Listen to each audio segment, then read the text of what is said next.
Plant breeding का next lecture है hybridization technique. तो सबसे पहले हाइब्रिडाइजेशन क्या होता है, तो इसमें हम लोग क्या करते हैं, genotypically different and genetically pure जो प्लांट्स होते हैं उनको पेरेंट की तरह यूज़ करते हैं और इन पेरेंट्स के बीच में क्रॉसिंग की जाती है और ये जो प्रोसेस है वो हाइब्रिडाइजेशन कहलाता है। तो इसमें क्वेश्चन देखो किस तरह से आया हुआ है, फिल इन द ब्लैंक्स में crossing of two individuals having different characters is called, तो इसमें आंसर आ जाएगा hybridization. Next steps of hybridization की अगर अपने बात करें तो इसके अंदर सबसे पहला स्टेप आता है सिलेक्शन ऑफ पेरेंट्स।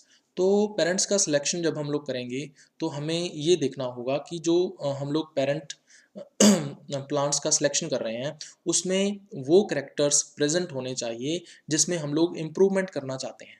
इसके अलावा जो पेरेंट प्लांट्स हैं वो जेनेटिकली प्योर होने चाहिए, जेनेटिकली प्योर पेरेंट्स के बीच में ही हाइब्रिडाइजेशन करवाया जाता है। क्वेश्चन देखो, to develop disease resistance variety a plant breeder requires first of all, disease resistant variety develop करनी है तो प्लांट ब्रीडर को क्या रिक्वायर होगा, सबसे पहले सिलेक्शन ऑफ डिजायरेबल पेरेंट्स। तो ये सबसे पहला स्टेप इसके अंदर रहता है कि डिजायरेबल पेरेंट्स जो है उनको सिलेक्ट करना, तो फर्स्ट इसमें आंसर आ जाएगा। नेक्स्ट देखो question, the first step in genetic improvement of plant species is, तो इसमें जर्म प्लाज्म कलेक्शन जो है ये आ जाएगा आपका फर्स्ट स्टेप जो है इसके अंदर, जर्म प्लाज्म को कलेक्ट करना यानी कि पेरेंट्स को कलेक्ट करना। नेक्स्ट दूसरा स्टेप हमारा है इमैस्कुलेशन का। तो इमैस्कुलेशन में हम लोग क्या करते हैं, बिफोर मैचुरेशन या मैचुरेशन से पहले हम लोग क्या करते हैं, जो पॉलेंस होते हैं या फिर जो एंथर्स होते हैं या हम कह सकते हैं पॉलेंस के मैचुरेशन से पहले जो एंथर्स होते हैं उसको एक बाइसेक्सुअल फ्लावर से रिमूव कर देते हैं सीजर की हेल्प से या फिर किसी केमिकल की हेल्प से उसको डिस्ट्रॉय कर देते हैं और ये जो प्रोसेस है वो कहलाता है इमैस्कुलेशन। इमैस्कुलेशन का जो मेन पर्पस होता है वो सेल्फ पॉलिनेशन को प्रिवेंट करना होता है ताकि सेल्फिंग उसमें ना हो और हम डिज़ायरेबल जो पॉलिनेशन है उसमें करवा सकें। उसके बाद केमिकल इमैस्कुलेशन क्या होता है, तो बहुत सारे केमिकल्स ऐसे हैं जिनको हम लोग यूज़ करते हैं जो सिलेक्टिवली किल करते हैं उसके मेल गैमेट्स को यानी कि पॉलन ग्रेन्स को, लेकिन वो फीमेल गैमेट को अफेक्ट नहीं करते हैं।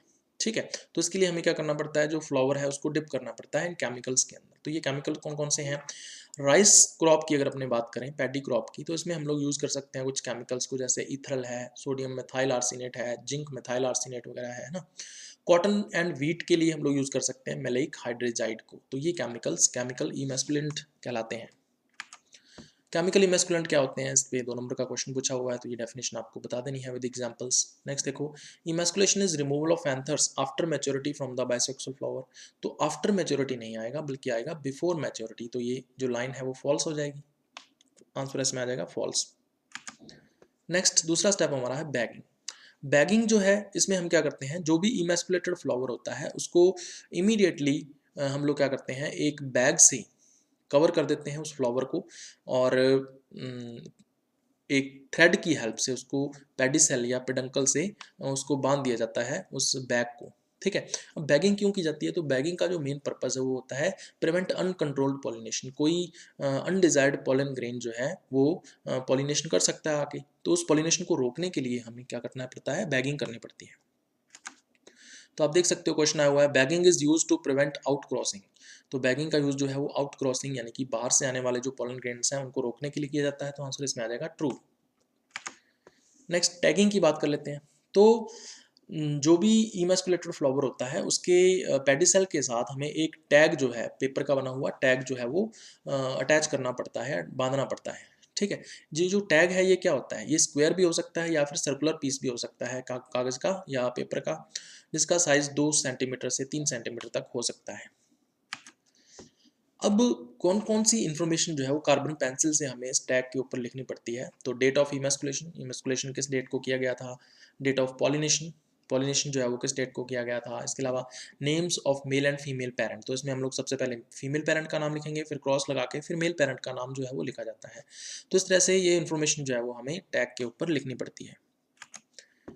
नेक्स्ट स्टेप आता है 5वां, आर्टिफिशियल पॉलिनेशन। तो पॉलिनेशन जो है उसमें हम क्या करते हैं, जो मैच्योर एंड फर्टाइल पॉलेंस होते हैं किसके, मेल पेरेंट के, उनको हम लोग कलेक्ट कर लेते हैं और कलेक्ट करने के बाद उसका ट्रांसपोर्टेशन कर देते हैं किसके ऊपर, स्टिग्मा के ऊपर। स्टिग्मा किसकी होती है, इमैस्कुलेटेड फ्लावर की होती है। तो इमैस्कुलेटेड जो फ्लावर है उसके ऊपर से बैग को रिमूव करते हैं और रिमूव करने के बाद पॉलेंस को उसके ऊपर ट्रांसफ़र कर देते हैं और फिर से उसकी रीबैगिंग कर दी जाती है, बैग को फिर से कवर कर दिया जाता है बैग की हेल्प से उस फ्लावर को। तो पॉलिनेशन जो है वो सुबह के टाइम पर, मॉर्निंग टाइम में किया जाता है।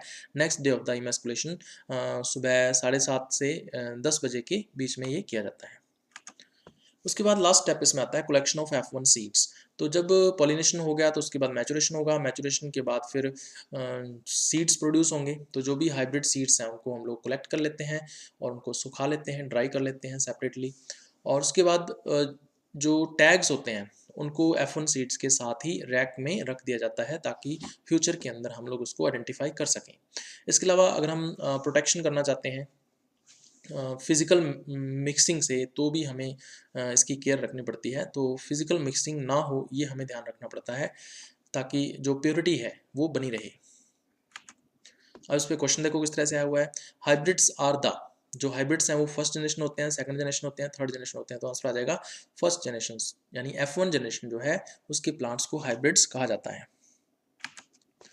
उसके बाद एक टर्म आती है सीबलिंग्स। सीबलिंग्स क्या होते हैं, तो ऐसी प्रोजेनिस जिनके एक या दोनों के दोनों जो पेरेंट्स हैं वो कॉमन होते हैं, वो सीबलिंग्स कहलाते हैं। अब ये सीबलिंग्स दो तरह के होते हैं, फुल सिब और हाफ सिब।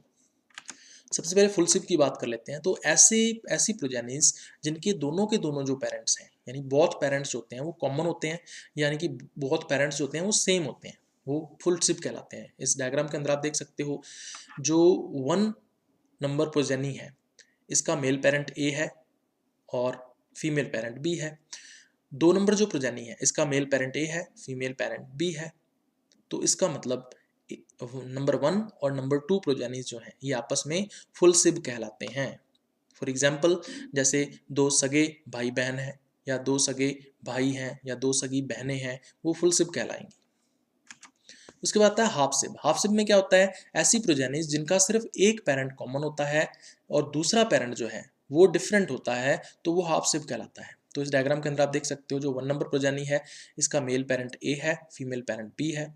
2 नंबर जो प्रोजेनी है इसका फीमेल पेरेंट बी है, मेल पेरेंट सी है। ठीक है, तो यहाँ पर देख सकते हो जो 1 नंबर प्रोजेनी है इसका फीमेल पेरेंट और 2 नंबर प्रोजेनी इसका फीमेल पेरेंट तो सेम है लेकिन मेल पेरेंट अलग अलग हैं, तो इसलिए ये कहलाते हैं हाफ सिब। फॉर एग्जाम्पल सौतेले भाई बहन है या सौतेले भाई हैं या सौतेली बहनें हैं, वो आपस में हाफ सिब कहलाती हैं। तो इस पे क्वेश्चन देखो किस तरह से आया हुआ है। Plants within each family which have 1 parent in common are called as. तो इसमें आंसर आ जाएगा हाफ सिब। नेक्स्ट देखो ट्रू एंड फॉल्स में क्वेश्चन है, in full sib family selection both the parents are common. बिल्कुल सही बात है, तो ट्रू आंसर इसमें आ जाएगा। इन full sib family selection 1 parent is common, तो इसमें फॉल्स आ जाएगा क्योंकि फुल सिब में दोनों पेरेंट कॉमन होते हैं ना कि एक, तो इसमें आंसर आ जाएगा फॉल्स। नेक्स्ट है टाइप्स ऑफ हाइब्रिड्स। तो हाइब्रिड्स जो हैं वो कई प्रकार के होते हैं। जैसे सबसे पहले single cross hybrid. Single cross hybrid में हम लोग क्या करते हैं, 2 इनब्रेड्स के बीच में क्रॉस करवाते हैं, ए और बी के बीच में।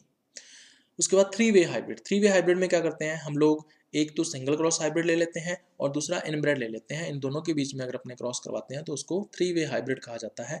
तो ए का पहले बी से क्रॉस करवाएंगे तो जो हाइब्रिड आएगा उसका क्रॉस सी के साथ करवाया जाता है, तो इसको 3 वे हाइब्रिड बोल देते हैं। उसके बाद डबल क्रॉस हाइब्रिड की बात कर लेते हैं। तो सबसे पहले हम लोग क्या करते हैं, 2 सिंगल क्रॉस हाइब्रिड डेवलप करते हैं और फिर उन हाइब्रिड्स के बीच में क्रॉस करवाया जाता है। तो ए का बी से क्रॉस करवाएंगे, एक हाइब्रिड बन जाएगा। सी का डी से क्रॉस करवाएंगे, एक हाइब्रिड बन जाएगा। अब इन दोनों हाइब्रिड्स के बीच में जब हम क्रॉस करवाएंगे तो उसको डबल क्रॉस हाइब्रिड कहा जाता है। क्वेश्चन देखो किस तरह से आया हुआ है। डबल क्रॉस हाइब्रिड के ऊपर क्वेश्चन आया हुआ है, 2 नंबर में डेफिनेशन आपको बता देनी है। उसके बाद देखो double cross involves crossing of 4 single crosses. Double cross के अंदर 4 सिंगल क्रॉसेस की क्रॉसिंग करवाई जाती है, तो इसमें आंसर ट्रू आ जाएगा क्योंकि 4 single crosses A B C और डी जो है वो आपस में इसमें इन्वॉल्व होते हैं। डबल क्रॉसेस क्या होते हैं, इस पे 2 नंबर की डेफिनेशन पूछी हुई है, आपको बता देना है। When the progeny of a single cross is crossed with open pollinated variety is called as double cross. False आ जाएगा क्योंकि सिंगल क्रॉस का क्रॉस दूसरे सिंगल क्रॉस से करवाएंगे तभी उसको डबल क्रॉस कहा जाएगा, तो फॉल्स इसमें आंसर आ जाएगा। नेक्स्ट देखो, highest yield potential is in, जो हाईएस्ट यील्ड पोटेंशियल है वो किस में होता है, तो इसमें डबल क्रॉस हाइब्रिड आ जाएगा। डबल क्रॉस हाइब्रिड के अंदर हाईएस्ट यील्ड पोटेंशियल पाया जाता है। नेक्स्ट टाइप्स ऑफ हाइब्रिडाइजेशन की बात करते हैं, तो इसमें सबसे पहले आता है इंट्रा स्पेसिफिक हाइब्रिडाइजेशन। तो इंट्रा स्पेसिफिक का मतलब ये होता है कि सेम स्पीसीज है और उस स्पीसीज की कोई दो डिफरेंट वेराइटीज़ हैं, अगर उनके बीच में हम लोग क्रॉस करवाते हैं तो इसको इंट्रा स्पेसिफिक हाइब्रिडाइजेशन कहते हैं। दूसरा है इंटर स्पेसिफिक हाइब्रिडाइजेशन। इसमें क्या होता है, जीनस एक ही है और उस जीनस की कोई दो डिफरेंट स्पीसीज हैं और उन स्पीसीज के बीच में अगर अपने क्रॉस करवाते हैं तो इसको इंटर स्पेसिफिक हाइब्रिडाइजेशन कहा जाता है। तीसरा आता है इंटरजेनरिक हाइब्रिडाइजेशन। इसमें क्या करते हैं हम लोग, दो डिफरेंट जेनरा हैं और उन जेनरा के बीच में अगर अपने क्रॉस करवाते हैं तो इसको हम लोग इंटरजेनरिक हाइब्रिडाइजेशन कहते हैं। उसके बाद आता है टॉप क्रॉस। टॉप क्रॉस में क्या करते हैं हम लोग, एक इनब्रेड लेते हैं और उस इनब्रेड का क्रॉस करवाते हैं एक ओपन पॉलिनेटेड वैरायटी के साथ, तो इस तरह का क्रॉस कहलाता है टॉप क्रॉस। क्वेश्चन देखो किस तरह से आए हुए हैं। In intra specific hybridization, crosses are made between plants belonging to two different varieties of the same species. Intra specific के अंदर सेम स्पीसीज की दो डिफरेंट वेराइटीज ही होती हैं, बिल्कुल सही बात है, तो इसमें आंसर आ जाएगा ट्रू। नेक्स्ट देखो, the cross between inbred line and open pollinated varieties termed as, तो इसमें आंसर आ जाएगा टॉप क्रॉस।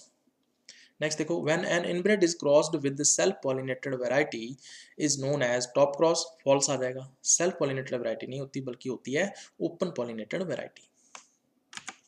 नेक्स्ट देखो, top cross is a cross between two top class inbreds, तो इसमें फॉल्स आंसर आ जाएगा, क्योंकि टॉप क्रॉस क्या होता है, जब हम इनब्रेड का क्रॉस ओपन पॉलिनेटेड वैरायटी से करवाते हैं तब उसको टॉप क्रॉस बोलते हैं, तो फॉल्स आंसर इसमें आ जाएगा। नेक्स्ट, टॉप क्रॉस के ऊपर 2 नंबर की डेफिनेशन पूछी हुई, तो आपको बता देना है कि इनब्रेड का क्रॉस जब हम ओपन पॉलिनेटेड वैरायटी से करवाते हैं तो उसको टॉप क्रॉस कहा जाता है।